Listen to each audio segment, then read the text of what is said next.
안녕하십니까. 도시계획 부동산학과 조석곤 교수입니다. 하이볼 축제의 경제적 가치에 대한 평가인데, 이제 제가 전공이 경제학이니까 경제학에서는 이제 비용 편익 분석이라고 하는 건데요. 그 우리 센터장님께서 다 해주셨기 때문에 무지 남았다, 이런 결론을 드는 거는 사실입니다. 그런데 사실은 이렇게 엄밀한 경제적 가치를 평가하는 거는 상인분들이 얼마나 판매 실적이 올랐는가를 공개하기 전에는 수치로 계산하기는 어려운 문제고요. 그래서 약간 방향을 바꿔봤습니다. 그래서 실제로 방문객이 늘었을까? 관광공사 데이터맵을 사용해서 한번 살펴봤고요. 22년 축제와 23년 축제의 언론 노출이 어떻게 바뀌었는가라고 하는 걸로 간접적으로 경제적 가치가 얼마나 늘었는지를 평가를 하려고 했고, 이제 저는 이렇게 약간 편향된 발표자인데 굉장히 호의적인 생각을 가지고 있는데, 하이볼 축제에 대해서 이거 앞으로 조금 더 개선하고 좋아지는 지점이 있다면 어떤 걸까, 뭐 이런 식으로 구성을 해봤습니다. 22년 원주 하이볼 축제와 23년 원주 하이볼 축제의 경우는 이제 방문자 수로는 이제 그 7,000명, 12,000명이었고, 하지만 횟수가 다르기 때문에 이 수치 자체는 의미가 없고요. 실제로는 이거보다 저는 이제 더 많은 분들이 오셨을 거라고 생각합니다. 그리고 그 센터에서 추계한 자료에 따지면은 굉장히 이제 그 작게 저는 추정을 했다고 생각하는데, 여기 보면 저 플러스 알파라고 하는 부분이 우리 생각보다도 훨씬 더 컸을 거라고 추정을 합니다. 왜냐하면 좀 이따가 다시 비용을 놓고 보면은 22년 예산과 23년 예산입니다. 22년과 23년은 횟수가 다르기 때문에, 예를 들면 참석한 인원에 대한 인건비가 있고 홍보 용역비가 저렇게 차이가 난 거는 22년에는 없었던 23년에는 행사 공연비로 지출된 부분이 있습니다. 그러니까 그 부분을 공제하고 나면 비슷하게 좀 들어갔다는 건데, 2차와 3차의 차이는 이 부분입니다. 비율을 보시면 상반되어 있는데, 사은품 주었느냐라고 하는 부분과 저 부분은 재료를 좀 다양화해서, 그러니까 매주 금요일마다 제공되는 그런 것들이 좀 다르게 했던 그런 부분이 이제 상반된 그런 지출인데, 추후에 이제 계획을 할 때 사은품을 준 게 과연 손해였을까, 이제 이런 생각이 든다라는 겁니다. 그럼 좀 이따 말미에서 좀 말씀을 드리겠습니다. 결국 예산은 적절하게 지금 보면은 주로 그 사업 지출과 관련된 부분이 40%, 나머지는 이제 내부의 인건비와 그 홍보비, 이런 식으로 사용이 된 것이니까 비용 자체는 매우 적절하고 그렇게 됐는데, 저기 열정페이라고 쓴 거는 아까 그 상지대의 학생들이 자원봉사 이렇게 왔을 텐데, 그분들에 대한 적정 인건비가 지급됐는지는 잘 모르겠습니다. 공연비 당연히 1차 때 없어요. 2차에는 좀 공연이 많아져서 지불된 부분은 저는 앞으로 만약에 일단 진행된다면 고려를 해야 되지 않을까 이제 하는 생각입니다.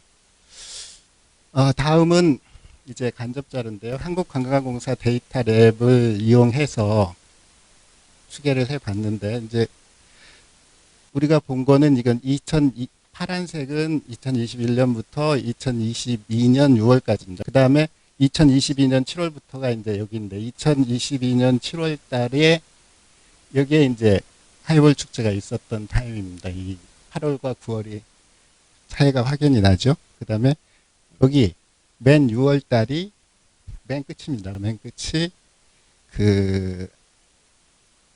원래 2021년에는 그 기울기가 갑자기 떨어져 있는데, 저 때는 상지대가 이제 방학에 막 들어갈 때니까 줄어드는 거는 당연한데 줄어드는 정도가 덜합니다. 그 얘기는 하이볼 축제에 참석하기 위한 외부 인원이 들어왔다. 즉 아까 얘기한 게 허수가 아니다, 이제 그런 얘기 들어보고, KT 이건 이제 휴대폰으로 측정한 그런 건데요. 비슷하게 외부인 유입이 늘어나고 있고 현지인보다 여기 보면 그런 상황을 알 수 있습니다. 그러니까 실제로 그 우산동의 이 하이볼 축제 기간에 방문자 수가 는 건 데이터로 입증이 되는 것 같습니다. 그 다음에 그 2022년 1차 원주 하이볼 축제 관련 기간에는 총 11건의 기사가 떴습니다. 총 11건에. 그리고 이 11건도 대부분 사무국장께서 보내주신 보도자료를 받아쓴 기사가 이제 대부분이었는데요. 2023년부터 2023년 8월 26일 날로 제가 끊었는데, 원고를 내느라고 끊었는데 45건입니다. 지난번하고 비교할 수가 없고, 그 다음에 심지어는 축제 관련된 기획기사도 났습니다. 엘르라고 하는 여성지인데 거기에서도 언급이 됐고, 중앙일보에서 나온 기획기사에 중요한 꼭지로 소개가 됐습니다. 과연 음주만 축제 대상이 되느냐는 이제 이런 건데, 과제로 생각해 볼 만하다는 거죠. 그리고 이거는 블로그입니다. 2022년 때는 없었던 블로그 기사가, 제가 이제 네이버만 봤거든요. 블로그 기사들이 제가 이제 검색한 것만 7개가 떠 있습니다. 됐습니다. 그래서 이 기사들을 모아가지고 워드크라우드를 한번 만들었는데요. 이게 이제 2022년 그 기사고, 이건 이제 11건이고, 이쪽은 45건이 포함되어 있는 겁니다. 보면 축제, 원주, 하이볼, 이제 이런 것들이 이렇게 나와 있는데, 이때와 이때는 위상이 다르기 때문에 이쪽을 다시 한번 살펴봤습니다. 그래서 이건 2023년인데, 이 중에 그냥 하이볼 축제, 축제 원두시 우산동, 진행, 개최, 다양이라고 하는 게 50건 이상씩 노출이 되어 있었는데, 그것들을 빼고 따로 본 겁니다. 그러니까 보면은 생태 하천변은 똑같은 거지만, 이걸 살펴보면 나중에 이제 자료에 있으니 보시면, 여기에 주로 작은 글씨로 등장되었던 음식, 먹거리, 준비, 도시재생 이런 것들이, 그러니까 세세한 이런 것들이 나오고 있는데, 그리고 여기에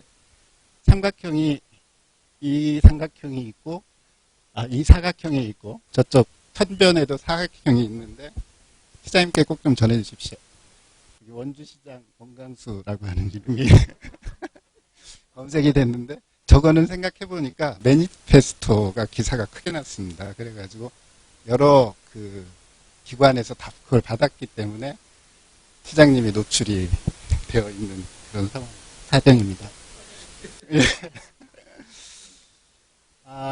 결과적으로 이제 마무리를 짓는다면 결국 아까 그 워드 크라우드에는 도시재생센터 그리고 상인회, 상기대학교 학생들 관련된 걸로 다 점철이 되어 있습니다. 그래서 결국은 이 세 개가 합쳐졌을 때 1년 만에 전국구 행사를 만들 수 있는 역량이 됐으니, 이제 이거를 어떤 식으로 할 건지에 대한 단순한 음주 행사가 아니고, 만약에 하이볼이 키워드라면 하이볼과 관련된 굿즈를 사러 오는 젊은이들도 있을 거고, 그런 부분들을 좀 긍정적으로 생각을 해서 기획을 했으면 좋겠습니다. 감사합니다.